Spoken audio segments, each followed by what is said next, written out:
नमस्कार दोस्तों, स्वागत है आपका वॉइस ऑफ साइलेंस में, जहां हर खामोशी कुछ कहती है। हमारी आज की कहानी एक बेहद ही भावनात्मक और प्रेरणादायक कहानी है। ये कहानी आपके दिल को छू जाएगी, इसलिए इसे अंत तक जरूर देखिएगा। इसका शीर्षक है सोने की चैन। चलिए कहानी शुरू करते हैं। दुल्हन घर में कदम रख चुकी थी। घर के दरवाजे पर कलश रखा था। चौखट पर रोली का रंग बिखरा हुआ था और वातावरण में हल्का हल्का सुहावना संगीत गूंज रहा था। हर कोई नए रिश्ते की शुरुआत को लेकर खुश था, पर कोई था जो इन खुशियों से ज्यादा किसी और चीज में दिलचस्पी ले रहा था। शकुंतला देवी, घर की मालकिन और दूल्हे की माँ। बाहर दरवाजे पर ही उन्होंने अपनी साड़ी का पल्ला संभाला और ऊंची आवाज में बोली, अरे जरा ध्यान से उतारो वो बक्सा, उसमें गहने रखे हैं। और वो बड़ा वाला गिफ्ट देखो, ध्यान से लाओ, उसमें टीवी है। दुल्हन नंदिनी अंदर जाकर पांव छू रही थी, पर सासू माँ की नजरें बाहर ही टिकी थीं, दहेज के हर डिब्बे पर।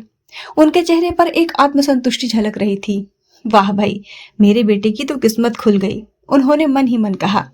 घर गृहस्थी का सारा सामान, सोफा, फ्रिज, वॉशिंग मशीन, यहाँ तक की कार भी दी है। अब इससे बढ़िया क्या चाहिए। उसी समय घर की बुआ जी बाहर आईं। अरे शकुंतला, तू यहाँ क्या कर रही है? अंदर नई बहू खड़ी है, उसके स्वागत की रस्म पूरी कर ले, लोग तेरा इंतजार कर रहे हैं। शकुंतला ने मुस्कुराते हुए जवाब दिया, बस बुआ जी अभी आती हूँ। देखिए ना, मेरी बेटी की किस्मत कितनी अच्छी है, समधी जी ने सब कुछ दिया है। वाह, इतना सामान तो आपके छोटू को भी नहीं मिला था, है ना? और छोटू को तो बाइक मिली थी ना। देखिए, मेरे बेटे को तो चमचमाती कार मिली है। शकुंतला जी के चेहरे पर व्यंग भरी मुस्कान आ गई। बुआ जी मुंह बिचकाती चली गईं। शकुंतला जी को जैसे आत्मसंतुष्टि मिली हो। इतने में शकुंतला जी के पति श्याम बाबू भी बाहर आ गए। उन्होंने धीरे से कहा, बस अब सामान रखवा दो, लोग देख देख कर बातें बनाएंगे। अंदर सब तुम्हें पूछ रहे हैं, चलो ये सब बाद में देख लेना। शकुंतला देवी मुस्कुराई और श्याम जी से बोली, अरे श्याम जी, देखने दीजिए ना, लोगों को भी तो पता चले कि हमारे बेटे को क्या क्या मिला है। श्याम बाबू ने सिर हिलाया और अंदर जाने लगे। तभी शकुंतला देवी को याद आया, अरे हाँ श्याम जी, एक बात बताइए, मंडप हिलाने की रस्म में क्या मिला था समधी जी से? श्याम बाबू ने सामान्य स्वर में जवाब दिया, बस 5,000 नगद दिए थे। क्या? शकुंतला देवी की आंखें चौड़ी हो गईं। 5,000? मतलब सोने की चैन नहीं दी या सोने को कोई दूसरी चीज? श्याम बाबू ने कंधे उचका दिए। नहीं, चैन की जगह नगद दे दिया है, और इतना सारा सामान उन्होंने दिया तो है, एक चीज नहीं भी दी तो क्या फर्क पड़ता है। सरला देवी के चेहरे पर जैसे कोई छाया उतर आई। अरे भगवान, ये कैसी रस्म हुई? पूरे मोहल्ले में हर जगह मंडप हिलाने पर तो सोने की चैन मिली सबको, पर मेरे बेटे के साथ तो जैसे सस्ते में सौदा कर लिया इन लोगों ने। हे भगवान, शर्म भी नहीं आई इन लोगों को। मेरा बेटा सरकारी नौकरी में है, एक से एक घरों से रिश्ता आ रहा था, मुंह मांगी चीजें देने को तैयार थे, पर हमने इन कंजूसों के घर शादी करके मेरे बेटे की जिंदगी खराब कर दी। 5,000 रुपए में निपटा दिया समधी को। इतना घाटे का सौदा हमारे साथ। उनकी आवाज ऊंची होते जा रही थी और तभी अंदर से उनकी ननद कविता बाहर आई। क्या हुआ भाभी, क्यों चिल्ला रही हैं? सब इधर ही कान लगाए हैं, कौन सा सौदा? अरे दीदी देखो तो, समधी जी ने मेरे बेटे को मंडप हिलाने की रस्म में चैन तक नहीं दी, बस 5,000 रुपए पकड़ा दिए। कविता ने थोड़ा मुस्कुराते हुए कहा, अरे भाभी छोड़ो भी, रस्में तो दिल जोड़ने के लिए होती हैं, तोहफों के लिए नहीं।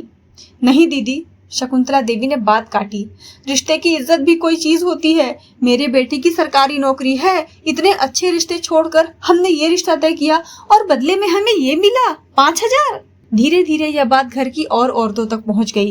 कुछ समझाने लगी, कुछ हंस पड़ी, पर शकुंतला देवी के मन में अब यह बात चुभ गई और वहीं से शुरू हुआ तानों का सिलसिला। उसी शाम नई बहू नंदिनी ने अपना सूटकेस खोला और सामान निकालकर घर सजाने लगी। वो कॉलेज में लेक्चरर थी, सॉफ्ट स्पोकन और विनम्र। उसने सारा दहेज का सामान ठीक से रखवाया और आंगन साफ कराया। शकुंतला देवी थोड़ी देर तक देखती रही। बहू काम तो कर रही थी, पर उनके चेहरे पर अपनापन नहीं झलक रहा था। बहू, उन्होंने पुकारा, ये सब नया सामान अंदर मत रखवाओ, बाहर ही सजा दो, लोग आएंगे तो देखेंगे क्या क्या मिला है। नंदिनी ने धीरे से कहा, माँ जी अंदर रख देंगे तो खराब नहीं होगा, बाहर तो धूप लग रही है। शकुंतला देवी ने आंखें तरेर दी, अभी नई नई आई है और हमें सिखाने चली है। नंदिनी चुपचाप पीछे हट गई। थोड़ी देर बाद वो कमरे में गई तो देखा शकुंतला देवी अपने पति से कुछ बुदबुदा रही थी। इतना बड़ा अपमान किया है समधी ने, 5,000 देकर निपटा दिया हमारे बेटे को। अब मैं देखती हूँ बहू कैसे चैन से रहती है इस घर में। नंदिनी को समझ नहीं आ रहा था कि इतनी सारी चीजें दी गई, माँ जी का ध्यान उसमें नहीं, एक चैन में अटका है। क्या एक चैन अपनी बहू की सुख शांति से भी ज्यादा जरूरी है? नंदिनी की आंखें नम हो गई। फिर भी उसने मन ही मन सोचा कि अपने व्यवहार से माँ जी को ये सब भुलवा देंगी। दिन गुजरते गए, नंदिनी हर काम करती, खाना बनाती, कॉलेज जाती, घर लौटकर बिना शिकंज फिर से सबके आव भगत में लग जाती। पर कोई भी काम शकुंतला देवी को पसंद नहीं आता। उन्हें जैसे बहू का संघर्ष दिखाई ही नहीं दे रहा था। हर समय एक ही रट लगाती रहती। अरे क्या फायदा इतनी रहीसी दिखाने का, जब भरे समाज में हमें 5,000 का लिफाफा देकर बेइज्जती करवा दी। लोग तो सबके सामने ही देखते हैं ना, सब कैसी कैसी बातें बना रहे होंगे। हमने तो सोचा था चैन आएगा, लेकिन किस्मत ही खराब थी मेरे बेटे की। समधी जी ने जो किया उसका असर तो दिखेगा ही। नंदिनी हर बार चुप रह जाती। वो सोचती काश माँ जी यह बात जाने देती, पर शकुंतला देवी के दिल में तो वो 5,000 रुपए जैसे कभी निकले ही नहीं। 10 दिन बाद नंदिनी का पति गौरव दूसरे शहर जाने लगा, जहाँ वो नौकरी करता था। शकुंतला जी ने नंदिनी को नहीं जाने दिया। नंदिनी भी खुशी से मान गई। उसका कॉलेज भी इसी शहर में था। वह प्राइवेट कॉलेज में लेक्चरर थी और अपने काम से बहुत खुश थी। उसका मन भी नहीं था कि वह अपने कॉलेज छोड़कर अपने पति के साथ दूसरे शहर जाए। लेकिन गौरव को मन ही मन फिक्र थी कि माँ नंदिनी को परेशान करेगी, क्योंकि इतने दिनों में उसने भी अपनी माँ का रवैया देख लिया था। वो सोने की चैन की बात पर, हर छोटी मोटी बात पे नंदिनी को ताने कसने से पीछे न हटती। अगर गौरव उनसे कुछ कहता तो उसे बीवी का गुलाम बताकर शकुंतला जी चुप करा देती। गौरव के जाने के बाद तो शकुंतला जी का व्यवहार और भी कड़वा होता गया। वो आते जाते हर समय नंदिनी को चैन वाली बात को लेकर ताने मारती थी, और कभी नंदिनी को तो कभी नंदिनी के पिता को बुरा भला कहती। नंदिनी हर बार खून के आंसू पीकर रह जाती। उसे अपने लिए तो बातें बर्दाश्त हो जाती, लेकिन जब शकुंतला जी उसके पिता के बारे में कुछ कहते तो उसे बहुत गुस्सा आता। पर फिर भी वो खुद को समझाती कि समय के साथ सब ठीक हो जाएगा, और वह हर संभव कोशिश करती रही। शकुंतला जी कभी उसके किसी काम की तारीफ भी करें, पर हर बार उसकी उम्मीदें टूट जाती। एक रात नंदिनी पानी लेकर कमरे से बाहर आई। तभी नंदिनी ने सास और ससुर को कुछ बातें करते सुना। श्याम बाबू बोले, शकुंतला अब बस करो, बहू अच्छी है, काम करती है, घर संभालती है और हर महीने 50,000 कमाती है। तुम उससे अच्छे संबंध रखोगी तो ऐसे कितने ही चैन वो तुम्हें दे सकती है। तुम्हें उसके गुण दिखाई नहीं देते? आजकल की लड़कियां 5,000 भी कमाने लगती हैं तो पैर जमीन पर नहीं रखती। पर बहू तो कितना अच्छा व्यवहार करती है, पर तुम बिल्कुल ठीक नहीं कर रही उसके साथ। रोज उसे ताने मारती हो। किसी दिन उसके सब्र का बांध टूटा तो उसकी जिम्मेदार तुम ही होगी। शकुंतला जी मुंह बिचकाए बोली, सब दिखावा कर रही है। उसे भी पता है उसके बाप ने हमें ठग लिया है, उसी की भरपाई करने की कोशिश कर रही है।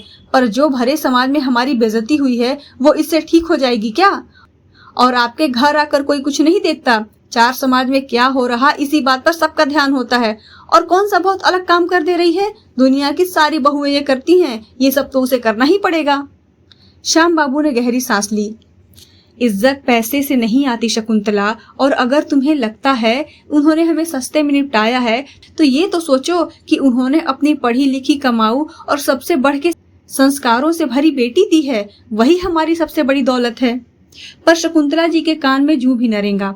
उन्होंने तंज कसते हुए कहा, आपकी इन मीठी मीठी बातों में मैं नहीं आने वाली। सच ये है कि उनकी वजह से भर समाज हमारी बेइज्जती हुई है, और इसकी भरपाई तो उनकी बेटी को जिंदगी भर करना ही पड़ेगा। नंदिनी सारी बातें सुनकर आंसू पोंछते हुए अपने कमरे में चली जाती है। आज उसका मन टूट गया था। वो समझ चुकी थी कि माँ जी नहीं बदलने वाली। करीब 4 महीने बीत गए। नंदिनी ने बहुत कोशिश की कि माहौल हल्का रहे, पर रोज के तानों से वो टूटने लगी थी। एक दिन वो कॉलेज से लौटी तो सास आंगन में बैठी थी और पड़ोसन से वही बात दोहरा रही थी। क्या जमाना आ गया है रेखा, अब मंडप हिलाने पर सब सस्ते में निपटा जाते हैं, बस कुछ रुपए फेंक देते हैं। नंदिनी सास की बातें सुनकर उदास मन से अंदर आ गई। अपने कमरे में बैठी और बहुत देर तक सोचती रही। फिर उसने एक छोटा सा डब्बा निकाला, उसमें कुछ रखा और बाहर आई। वो सास के पास गई और शांत स्वर में बोली, माँ जी ये लीजिए। शकुंतला देवी ने डिब्बा खोल के देखा। उनकी आंखों में चमक आ गई।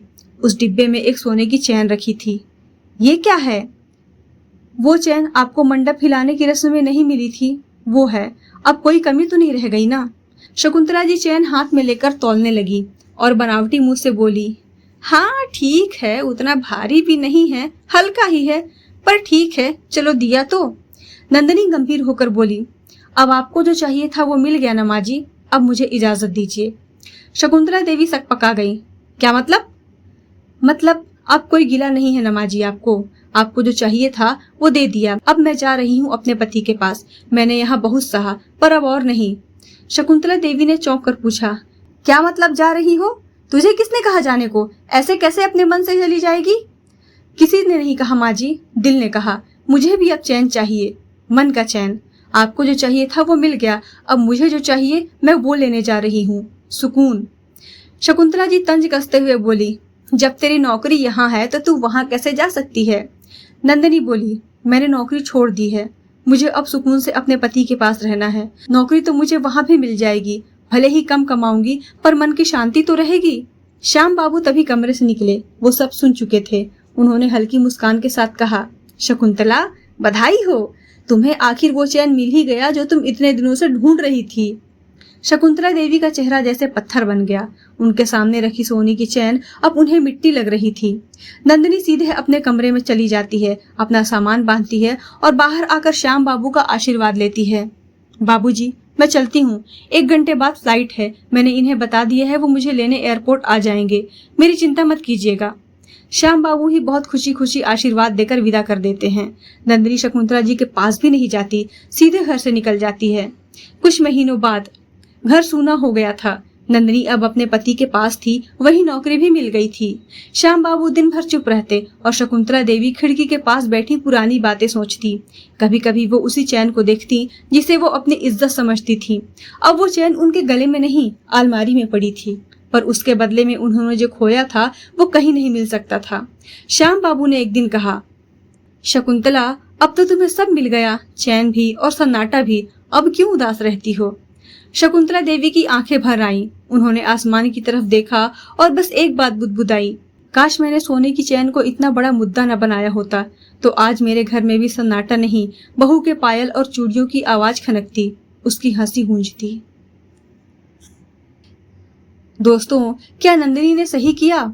आप इस कहानी के बारे में अपने विचार हमें कमेंट करके जरूर बताएं। साथ ही हमारे चैनल को सपोर्ट करने के लिए आप हमें सुपर थैंक्स भेज सकते हैं। आपके छोटे से सहयोग से हमें बहुत प्रेरणा मिलती है। वीडियो पसंद आई हो तो इसे लाइक करें, अपने दोस्तों रिश्तेदारों के साथ शेयर करें। साथ ही हमें ये जरूर बताएं कि आप इस वीडियो को भारत के या दुनिया के किस कोने से देख रहे हैं। राधे राधे।